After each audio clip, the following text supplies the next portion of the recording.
Thank you, sir, and I thank the Minister for his reply. I assume he's answering the question that I filed for tomorrow as well.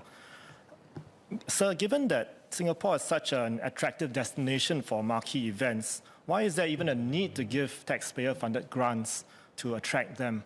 And secondly, did the government negotiate to make Taylor Swift's Eras Tour the only blank space in Southeast Asia? And did it realize that this may be perceived by some of our neighbours as being mean? Mr. Giam filed a question for tomorrow with MTI on STB's position on grants. That will be taken separately, so I'm not answering on behalf of STB. On your two questions, the first is, well, let me deal with the second, which I think is also related to the first.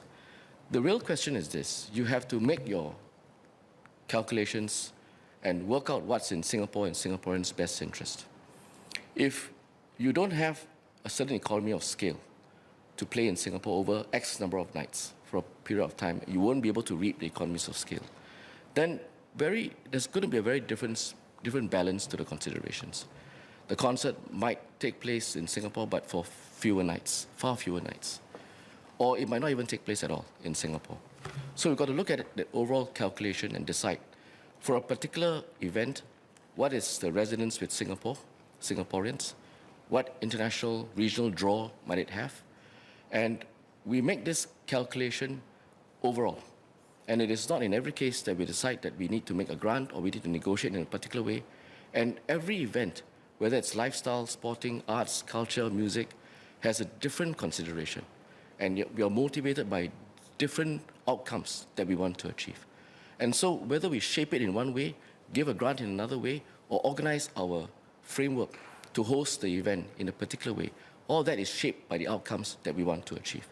And so in this case, we were mindful that if we looked at it holistically, if we wanted an opportunity for Singapore to be one of the stops, and then you look at the past tour history, it's very difficult to be 1 or 2 nights alone because of the setup.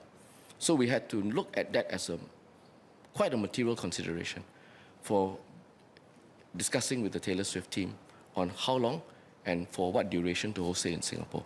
And then we also have to judge what's the demand that we have in the local market.